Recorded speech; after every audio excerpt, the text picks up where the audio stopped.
Have you ever noticed how some of the strongest people you know are the ones who walk alone, not because they're forced to, but because they've chosen to? There's a quiet strength in being alone that most people ignore. While the world chases attention, approval, and someone to make them feel complete, there's a different kind of person. The one who looks in the mirror and says, I'm already complete. Living alone doesn't mean you're lonely. It means you've learned how to be at peace with yourself. It shows that you're not scared of your own thoughts, not running from your past, and not filling your life with people just to escape the silence. Here's a truth many won't say aloud. Some relationships will drain you more than being alone ever could. When you live alone, whether that's mentally, emotionally, or even physically, you take your power back. You move freely without needing anyone's permission. You rise without needing claps or approval. You become a powerful force against anything that tries to distract you or hold you back. If you've ever felt like stepping away from the noise, if you've ever felt stronger on your own than around people who don't see your value, then this message is for you. And before we go deeper, hit that subscribe button and like this video if you're done settling and ready to step into your full power. This is Motivation Paradox, where your peace meets your true purpose. Let's talk about why being on your own might just be the best relationship you'll ever experience. When you live alone, you remove a lot of unnecessary stress from your life. No more fights about where to put the dishes, what movie to watch, or trying to explain your dreams to someone who doesn't get your fire. Living alone is not loneliness, it's freedom. It's waking up and knowing that the only person you need to agree with is the one looking back at you in the mirror. You're in charge of your space, your time, your energy. That means no one is draining your motivation. No quiet anger building up from a relationship that feels forced. Instead, you get peace. You get clarity. And most of all, you get your strength back. You get to choose how your day begins and how it ends. Want to start working at 5:00, clock A, or go for a walk at midnight. You don't need to explain yourself to anyone. That kind of freedom trains your mind. It helps you build a rhythm most people never find because they're too busy dealing with someone else's chaos. And here's something people rarely admit. Being alone lets you hear your own voice.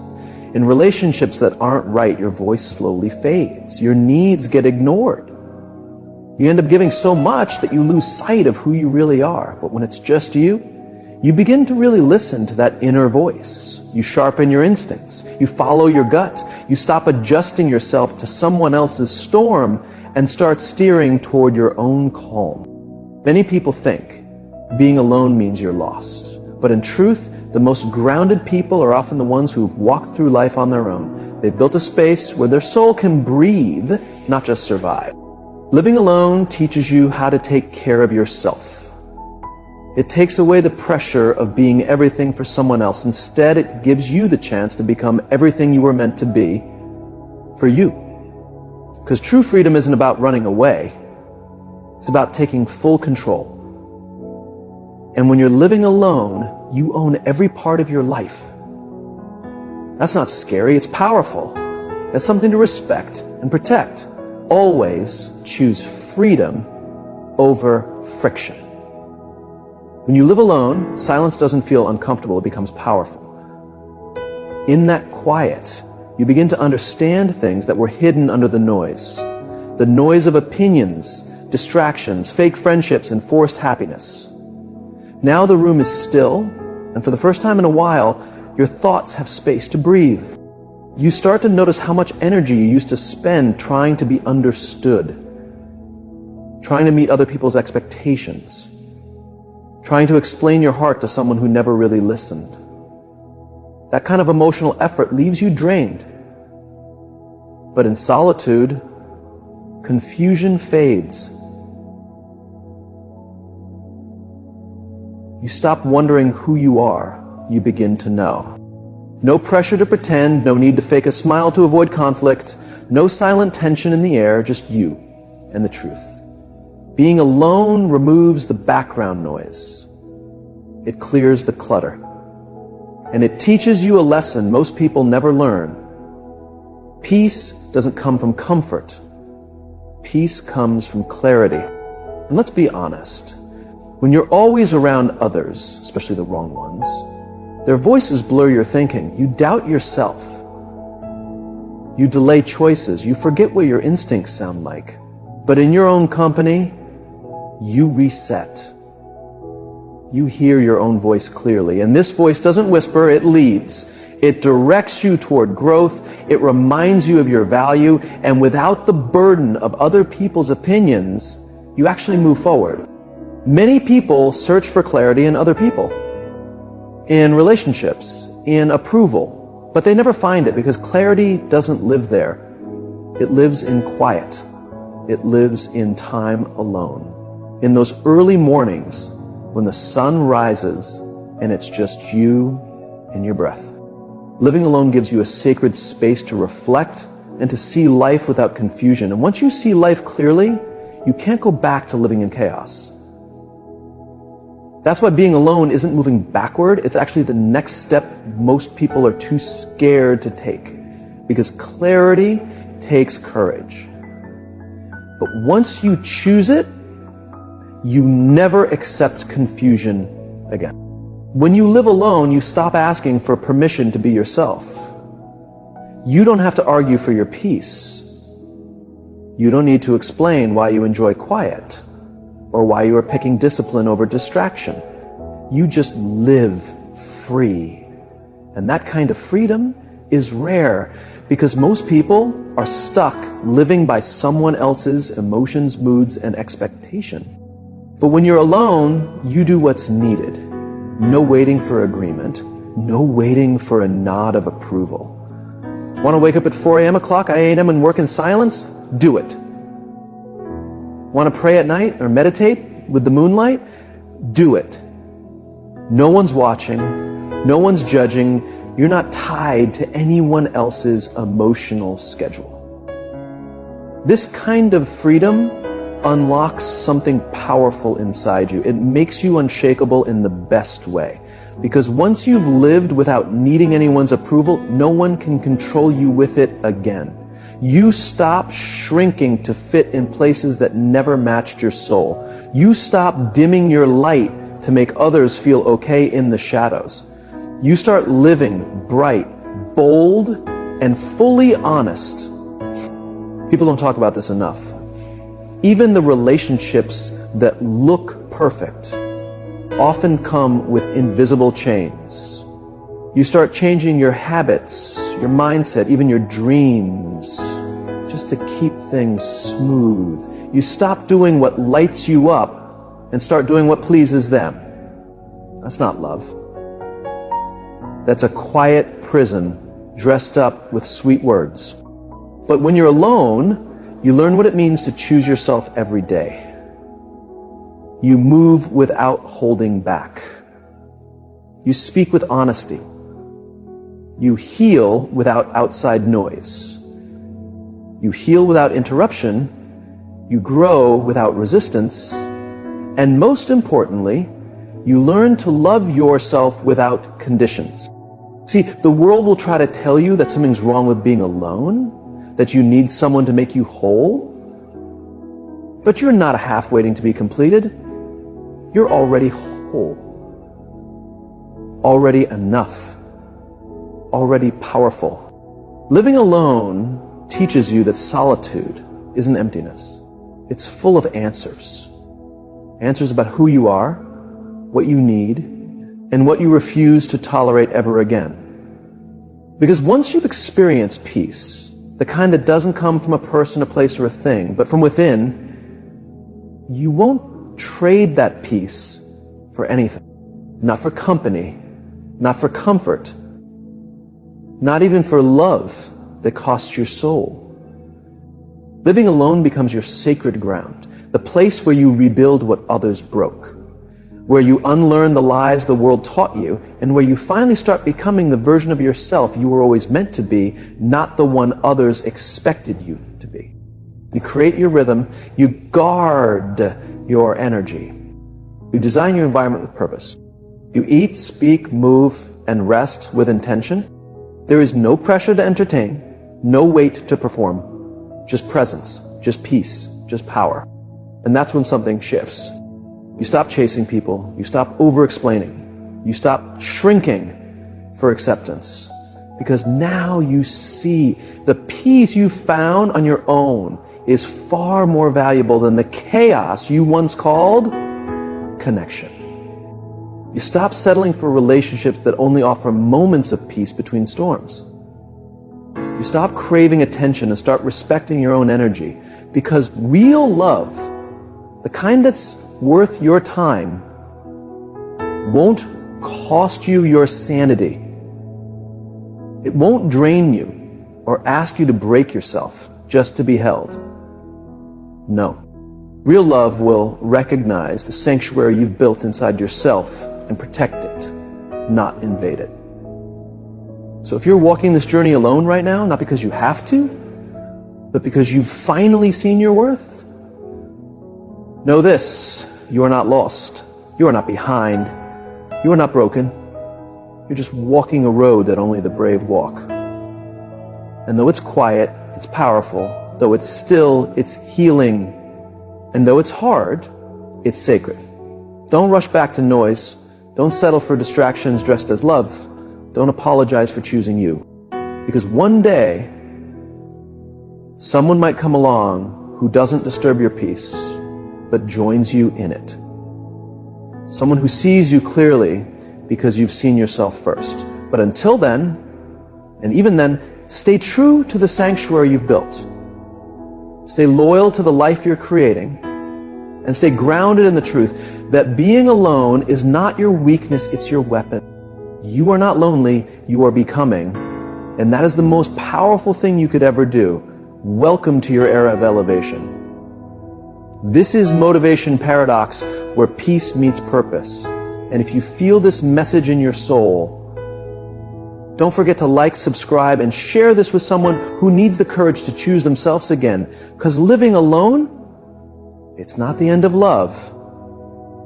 It's the beginning of power.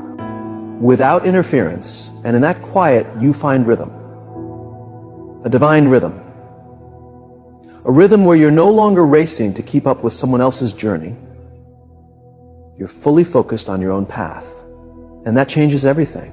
Living alone teaches you to trust your own timing, to respect the voice inside you, to go with your gut feelings without needing anyone's approval. It reminds you of your strength, your inner wisdom, your own power. And once you get a taste of that kind of freedom, shallow connections don't pull you in anymore. Because true freedom doesn't ask anyone's permission. It walks in confidently, owns the space, and tells the truth, even when no one applauds. There's a reason the tallest trees grow far from the noise. They have deep roots in stillness, and that's exactly what happens when you live alone. You move away from the noise and into the calm, and in that calm you begin to grow. Noise throws you off. It keeps you running after approval, caught in drama, and stuck in draining patterns that hold you back instead of lifting you up. But when you move all that, when you sit alone in a room with just your thoughts, you meet the truth. You meet yourself. That's where real growth begins. Most people avoid silence because they're scared of what it might show them.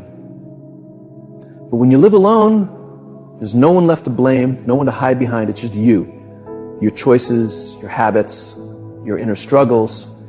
And in that honest space, you either fall apart or rise. If you're intentional, you rise. This type of growth is slow. It's not fancy. It's not something to show off online. It's the quiet strength of becoming solid, of becoming someone who doesn't need attention to feel worthy. Someone who doesn't need to prove anything because their actions already speak loudly. You begin to notice what triggers your emotions, not from reading it somewhere, but from watching how you respond in real life. You learn your natural rhythm, when you're most inspired, when you feel weakest, when your body needs rest. You stop performing and start aligning. And eventually that alignment becomes your base. The best part, nobody can take it from you because it wasn't handed to you. You earned it in silence. You built it by showing up consistently through quiet mornings and lonely nights when no one else was watching. That's real strength. Living alone shows you that growth isn't about adding more. It's about taking away the clutter, the harmful voices, the noise that shrinks you. In removing those, you find room. Room to think, to imagine, to grow. Because growth doesn't happen in noisy rooms full of opinions. It happens in silence, in stillness. In those sacred moments when you finally stop running and start becoming. Living alone resets your standards in powerful ways. When it's just you, you discover how peaceful life can be without needless drama, half-hearted people, or one-sided efforts. You become the full source of your own calm. And once you feel that kind of wholeness, you no longer accept less. You stop replying to people who only contact you when they want something. You stop chasing people who never made space for you. You stop trying to make anyone see your value. Why? Because you've already proven it to yourself. You already showed up for you when no one else did. Living alone helps you see the difference between being lonely and being alone. Loneliness is the absence of connection. But being alone, that's freedom. That's peace. That's being able to hear your own voice without other people's opinions drowning it out. You learn to love your own presence so deeply that anything less than real effort from others feels like an insult to your peace. When your life doesn't rely on others to complete you, you start seeing clearly what adds to your peace and what takes away from it. You notice when people are being inconsistent. You catch when their words and actions don't match. And instead of making excuses for them, you quietly step away, not out of hate, but out of self-respect. You no longer accept maybes, mixed signals, or attention only when it's convenient. You need clarity, you need real presence, you need energy that matches what you bring, because you know what it took to become this version of you. You remember the nights you spent building your future, piece by piece. You're not about to let someone show up with laziness or half-hearted love and tear that down. This is the quiet power that comes from living alone. It sharpens your judgment. You start choosing people with intention, people who bring calm, not chaos, people who uplift, not confuse. And if those people never show up, you're still okay. Because you're not waiting to be saved. You already saved yourself. And when you live from that place of strength, the bare minimum isn't even noticeable. Just showing up isn't enough. They have to match the level you reached when nobody was looking. That's your new standard. Living alone makes you face the parts of yourself that relationships often help you hide. There's no one to blame, no one to lean on, no one to pull your focus from your inner struggles. It's just you and that quiet. That quiet becomes your mirror, your truth, your medicine. And for the first time, healing isn't a trend or a buzzword. It becomes your lifestyle. When you're alone, you can't hide behind someone else. The noise of being around people doesn't cover up your wounds anymore. You hear your thoughts, you feel your emotions the moment they show up. You sit with your regrets, your worries, your past, and instead of escaping them, you finally start dealing with them. Healing by yourself is raw. It's uncomfortable, but it's real. You learn how to calm yourself when you're anxious. You figure out what makes you feel sad and what lifts your mood. You become your own emotional support, your own voice of reason. That's real power, because now nobody can mess with your peace. Nobody can use your pain against you. There's something sacred about healing in quietness. You're not trying to impress anyone. You're not sharing updates for approval. You're doing The deep work, crying in private, forgiving yourself, letting go of those who left you, and learning who you really are. Not the version others shaped, but the true you. The one hidden under years of pleasing and settling. You start building routines that guard your peace. You write your thoughts in a journal instead of throwing them at others. You meditate. You pray. You listen. You fix the broken places inside you so that when the next person enters your life, they walk into something stable, not chaos. You also stop repeating old patterns. Toxic relationships no longer excite you. Chaos feels unfamiliar. Dysfunction sets off warning bells instead of feeling like home. You don't keep people around just to fill silence. Because now, you're no longer scared of silence. You love it. You protect the version of yourself that made it through without shortcuts. That's when healing becomes powerful in the best way. Because your value is no longer a question. You discovered it in the quiet, built it in the calm, and now you defend it with the wisdom you earned. Living alone didn't just heal you, it transformed you. You rewired yourself. Now, peace isn't something you just wish for. It's something you guard fiercely. Living alone becomes the truest form of freedom. There's no need to ask anyone for approval, explain your actions, or adjust your daily routine to match someone else's needs. Every single decision, from when you wake up, what you eat, how you spend your time, is completely yours. That kind of independence